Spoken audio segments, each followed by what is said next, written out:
اعوذ باللہ من الشیطان الرجیم بسم اللہ الرحمن الرحیم لا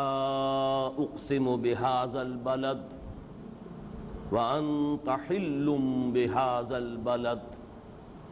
ووالد وما ولد لقد خلقنا الانسان في كبد ايحسب ان لن يقدر عليه احد يقول أهلكت مالا لبدا أيحسب أن لم يره أحد ألم نجعل له عينين ولسانا وشفتين وهديناه النجدين فلاقتحم العقبة وما أدراك ما العقبة فك رقبة أو إطعام في يوم ذي مسغبة يتيما ذا مقربة أو مسكينا ذا متربة ثم كان من الذين آمنوا وتواصوا بالصبر وتواصوا بالمرحمة أولئك أصحاب الميمنة والذین کفروا بآیاتنا هم اصحاب المشأمة علیہم نار مؤصدة صدق اللہ العظیم رب اشرح لی صدری ویسر لی امری واحلل عقدۃ من لسانی یفقہوا قولی اللہم ربنا الہمنا رشدنا واعذنا من شرور انفسنا اللهم أرنا الحق حقا وارزقنا اتباعه وأرنا الباطل باطلا وارزقنا اجتنابه اللهم ربنا زدنا إيمانا وهدى وعلما نافعا وعملا صالحا ورزقا حلالا طيبا اللهم ارحمنا بالقرآن العظيم واجعله لنا إماما ونورا وهدى ورحمة اللهم ذکرنا منه ما نسینا وعلمنا منه ما جہلنا وارزقنا تلاوته آناء الليل وآناء النهار واجعله لنا حجة یا رب العالمین آمین۔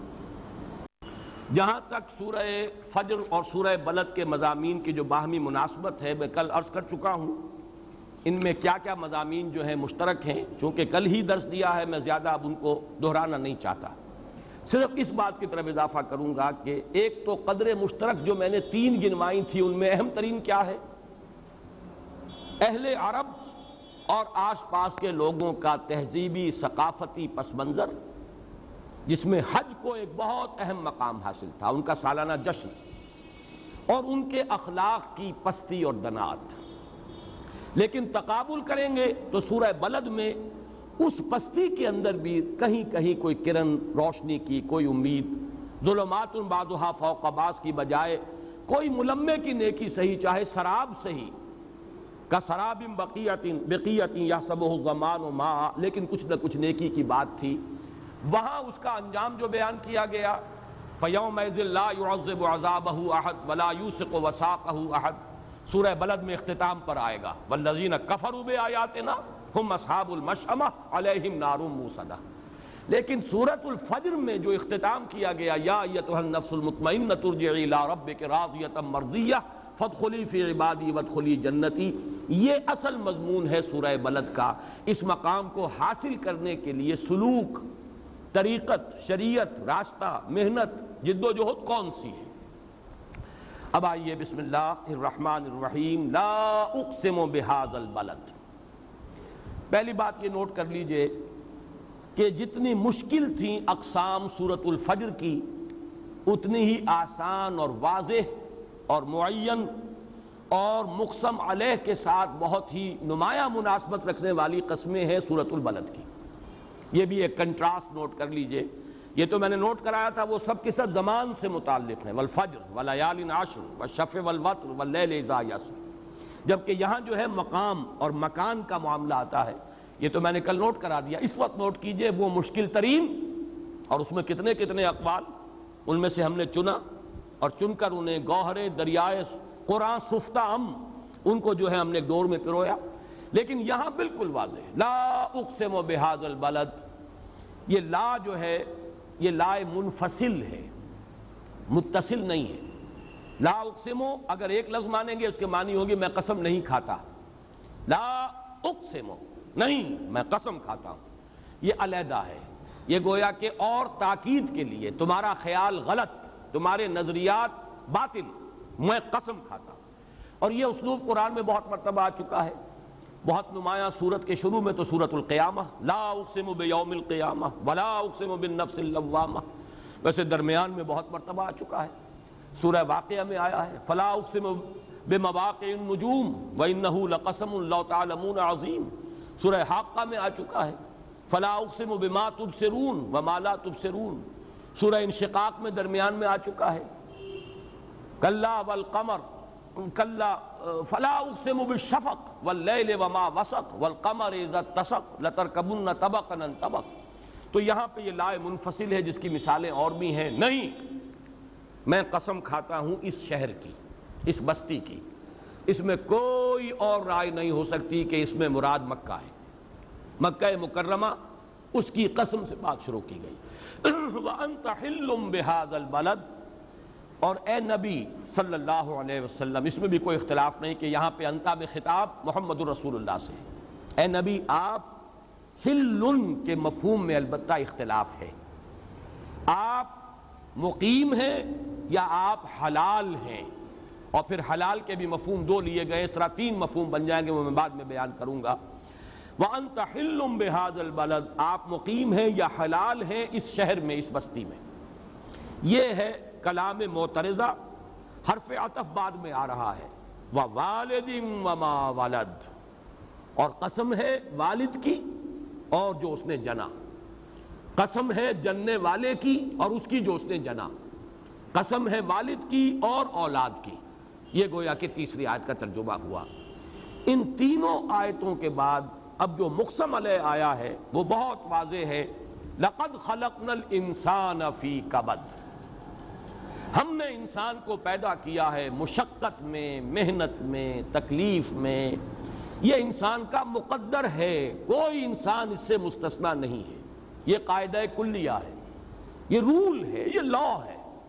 ہر انسان کے لیے اس دنیا کی زندگی میں، اس عالم خلق میں محنت ہے، مشقت ہے، تکالیف ہے۔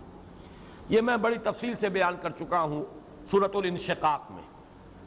یا ایھا الانسان انک کادح الی ربک کدحا فملاقیہ، وہی مضمون یہ ہے،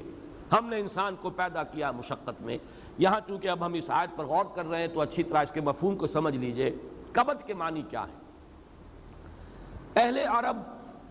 جگر کو کہتے ہیں کبد، اور یہ جگر کا لفظ جو ہے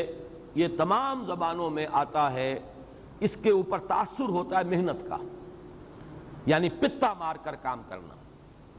بڑی جگری محنت کر رہا ہے انسان، جگر کاوی جس کو کہتے ہیں۔ یہ انسان جب محنت کرتا ہے تو اس کا کچھ اثر مترتب ہوتا ہے، چنانچہ صاحب کشاف علامہ زمخشری لکھتے ہیں اس لفظ کی تشریح میں، اصلہ من کبد، کبد الرجل کبدا فہو کبد اذا وجعت کبدہ وانتفخت، جب انسان کے جگر میں تکلیف ہو جائے اور وہ سوج جائے، اس پر ورم آ جائے، ورم جگر جسے ہم کہتے ہیں، یہ انسان کے نہایت مشقت زدہ ہونے کی علامت ہے، بہت تکلیف میں انسان ہے، اس کو کہیں گے کہ میرے جگر میں تکلیف ہے، درد جگر، یہ بھی ہماری شاعری کا جو ہے، ولیکن بندگی استغفر اللہ، یہ درد سر نہیں درد جگر ہے۔ علامہ اقبال کا یہ شعر بڑا پیارا ہے، خدا بندہ خدائی درد سر ہے، خدائی اہتمام خشک و تر ہے، خدا بندہ خدائی درد سر ہے، ولیکن بندگی استغفر اللہ، یہ درد سر نہیں درد جگر ہے۔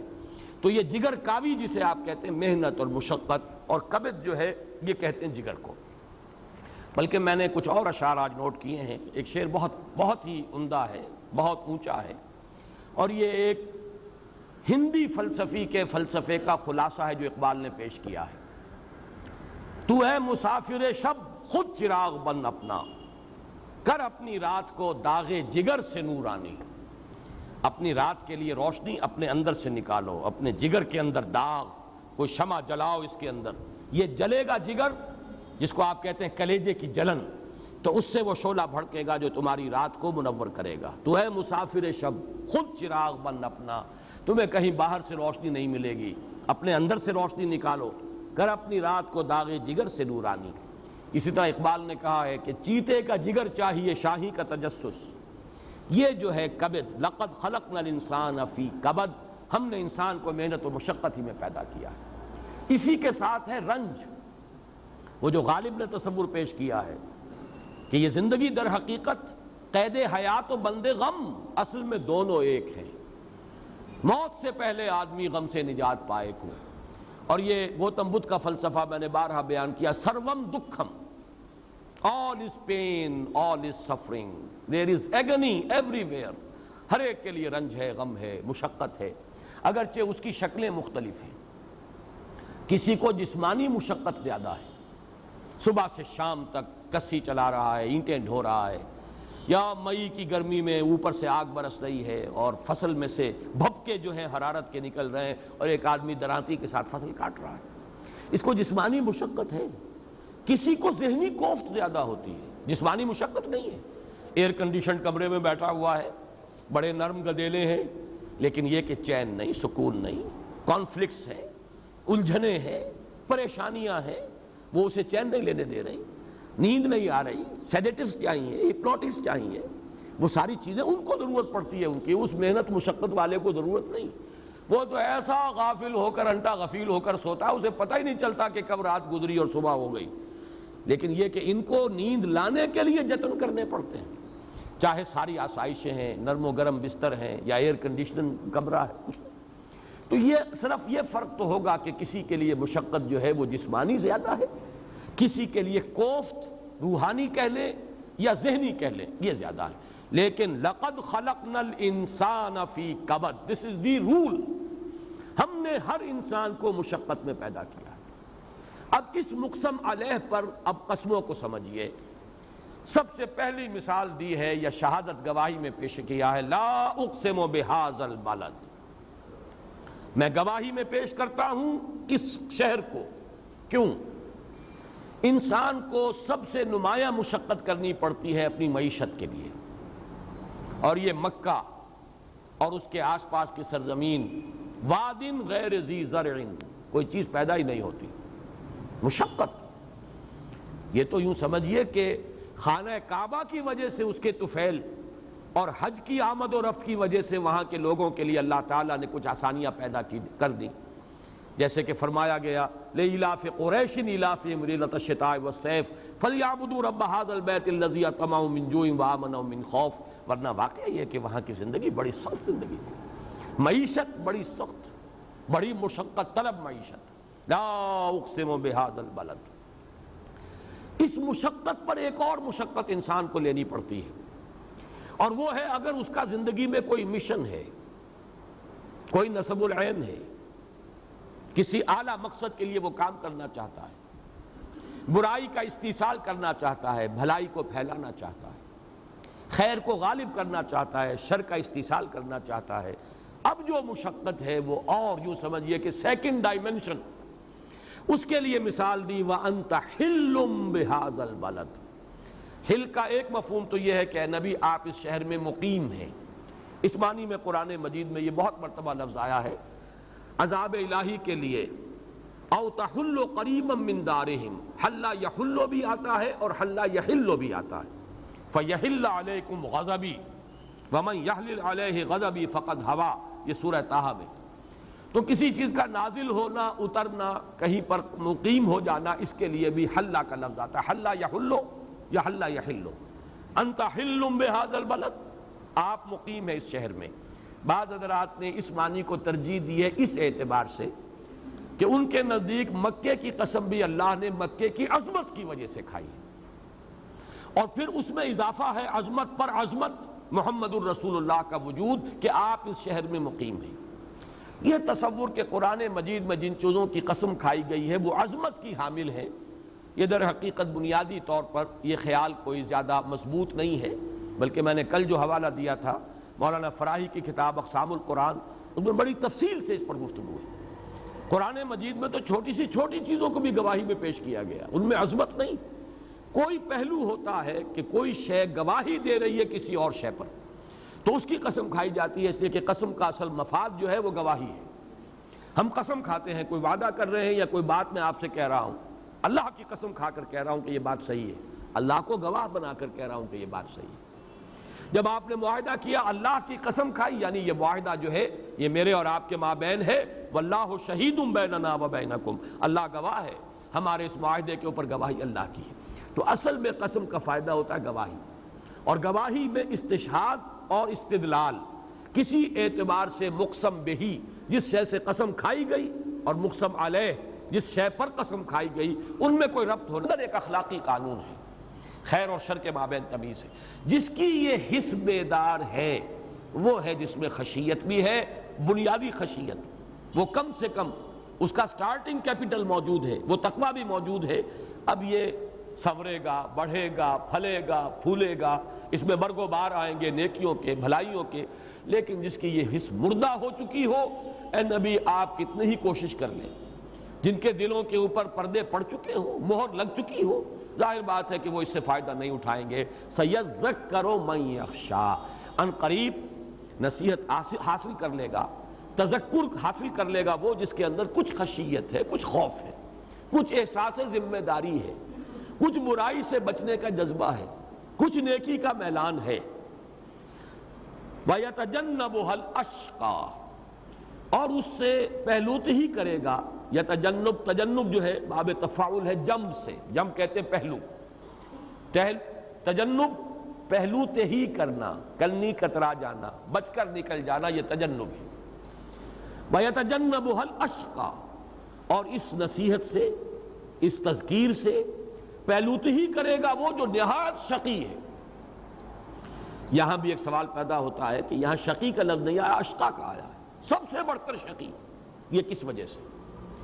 ایک رائے تو یہ بھی ہے کہ یہ محض قوافی یا فواصل کی رعایت ہے، چونکہ یہاں پر وہی ایک ردم چل رہا ہے، لہذا یہاں اشقا کہہ دیا، یہ بات صحیح نہیں ہے۔ یہ بات تو ہم کہہ سکتے ہیں کہ کہیں پر کوئی اضافی جو ہے حرف شامل کر دیا جائے، لیکن یہ کہ ایک لفظ کی حیت بدل جائے، اس کی جو ہے نوعیت تبدیل ہو جائے صرف قوافی یا فواصل کی رعایت کے لیے، یہ اللہ تعالیٰ کے کلام کے شایان شان نہیں ہے۔ اشقا یہاں آیا ہے اور بالکل بامانی طور پر آیا ہے۔ اس کی وجہ کیا ہے؟ دیکھیے، تذکیر میں زمین و آسمان کا فرق ہے۔ ایک تذکیر وہ ہے جو میں کر رہا ہوں یا آپ میں سے کوئی شخص کرے، ہمارے اپنے دامن پر داغ ہیں، دھبے ہیں، لوگوں کو یہ کہنے کا موقع ہے فزیشن ہیل تھائی سیلف، پہلے اپنے آپ کو دیکھو، اپنے دامن کے داغ اور دھبے دیکھو، پھر آ کے ہم سے بات کرنا۔ ہمارے بارے میں 100 شکوک و شبہات لوگوں کے ذہنوں میں آ سکتے ہیں، لیکن ایک تذکیر ہے اللہ کے کسی نبی کی جس کا دامن پاک صاف، جس کی پوری شخصیت کردار ابو ڈاؤٹ، اور پھر یہ کہ انبیاء کرام میں محمد الرسول اللہ صلی اللہ علیہ وسلم۔ اب آپ کی تذکیر سے پہلوت ہی وہی کرے گا جو اشقا ہے، صرف شقی نہیں۔ یہ در حقیقت بلند ترین افضل التفضیل کا جو صیغہ ہے، وہ کیوں آیا افعل التفضیل؟ کہ آپ کی تذکیر